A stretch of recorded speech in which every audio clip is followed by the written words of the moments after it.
Good morning. Been watching these videos on YouTube here and there, especially at night. Guys are basically like opening up their toolboxes, and going through them, stuff that they would keep in their boxes, like as a carpenter, a mechanic, machinist, what have you. So maybe this probably isn't very interesting to most people, but I find it pretty interesting. And here, this old Stanley toolbox here, I've had it for I don't know how long. I used to keep when I was an electrician, I used to keep a lot of my fittings and whatnot in here. I always carried when I went to do a job, I would have a tote and usually a large bag with my hand tools, and then I would have obviously your power tools, your drills, usually a sawzall or something like that. But I kept a couple spare toolboxes just for fittings and stuff, and I had a couple, like compartmentalized. They sort of look like a briefcase. I would keep a lot of hardware and stuff like that. It's just when you're doing work, especially in people's houses and stuff, you're always short on hardware and stuff like that. But this old box has been sitting on my shelf for years, and I honestly don't know what's in it. It's pretty heavy. It's pretty hefty. But this could also be one of those like Al Capone's vaults things where you open it up, there's really not much in here worth even looking at, but I figured why not give it a shot here. So I might as well do the top compartments first, because they're clear and they're right here. So basically I have here like a lot of these little ideal 2 and 3 port connectors, mostly 3 port. It actually looks like I would have used those for like installing recessed lights. And now a lot of the lights are already they're pre-wired with these ends, which is really convenient for the guys installing them. But back in the day, you had to bring your own, and they're a lot more. They really save a lot of time as opposed to using wire nuts. And I'm just never a big fan of wire nut connections. Some people say they're the best connections. I don't like them personally, but you often have to use them. A lot of butt splices here, and these little ballast wire nuts. Really, you wire nut ballast. Another thing in the past. Over here I have a bunch of KO seals, 3/4, 1 inch, half inch. It looks like really the most common sizes. These ones here, I prefer these guys. I always did. With the wing nut on the back, when you're filling a knockout on like a breaker panel, for example, they just look nicer and they seem more solid. These I never really care for these, but they're okay for if you have like a 1900 watts or whatever that you need to fill a hole in, and it's not going to be seen or whatever. So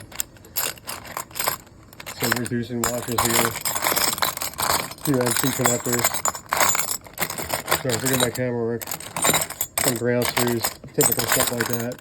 Some MC straps. This side over here. So let's just like some tape, some hanger bolts. Another one of these ideal connectors. We got ground rod clamp, couple ground rod clamps, the fork rod for neutral bar, a couple of those, some plastic bushings, some hooks, more butt splices, more MC straps. There's a watertight cord connector there. Once again, I forget my camera work. I'm all over the place here. That's a masonry bit probably for like Capcons or something like that. Now let's go into the box and see what we find. Probably a bunch of junk. not too far off. So we got a bunch of switches. Old Craftsman flashlight doesn't work. I figured that. Screwdrivers. Pair of chain, pretty interesting tool here. Don't use it that often, but a pair of chain pliers for a fixture chain. You can open the chain link with this end and crimp it with that end. A couple of insulated screwdrivers. It's like a number 2 bug, number 4 bug. PVC end cap. Well, still sharp. Craftsman. Carpenter's pencil. More screwdrivers. Offset nipples. More MC straps. A piece of Cat 3 phone wire for some reason.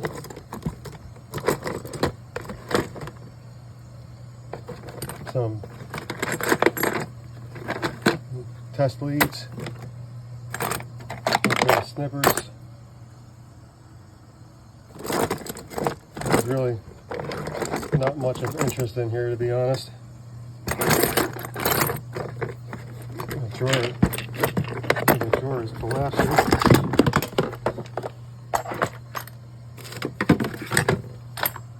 I haven't used this, as I said, I haven't used this box in years.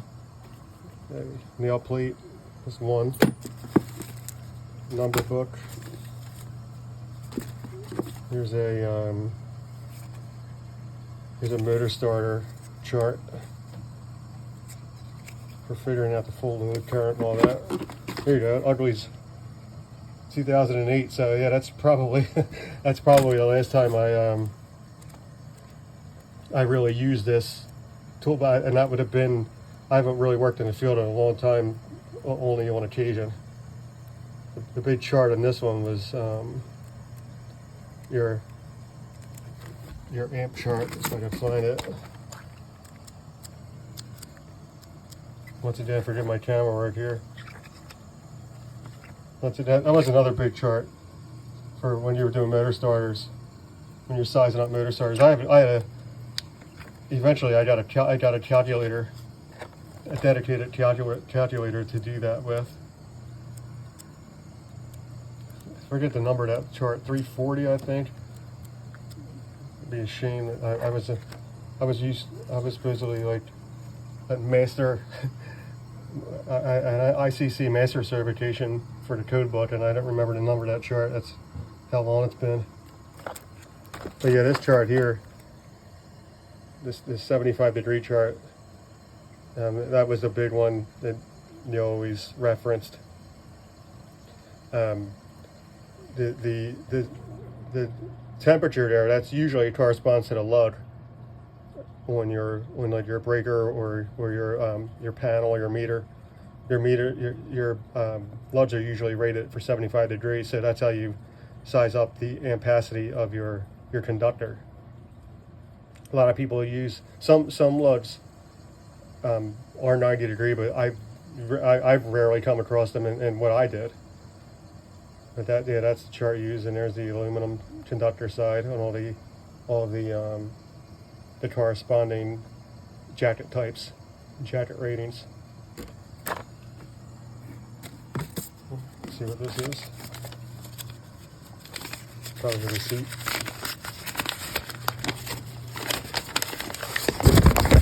Camera working. Okay, that's once again, this really dates it. This is a wiring diagram from when the industry went from all the old magnetic ballasts were being replaced by electronic ballasts. Now they're gone too. This is Universal Magnetech. I don't even think they're in business anymore. They don't make ballasts anymore, I'm pretty sure, at least for fluorescent fixtures. But yeah, this was the original wiring diagram they put out to let everybody know what to do. Once you did it a few times, it was pretty much second nature. Little panel wire marking book and Dutch seal. Oops. staples, hardware screws. They're flathead machine. They're for devices. They're PVC weatherhead. Friction tape. Actually, I was looking for this. I put that in my drawer. More device hardware, an LB, more staples, some stock 33 plus. This is still around. That's an industry standard. And some rubber tape, another thing that will go around forever. Some wire ties. So yeah, really not that much here. I was hoping to find more like charts or stuff like that, but what I did when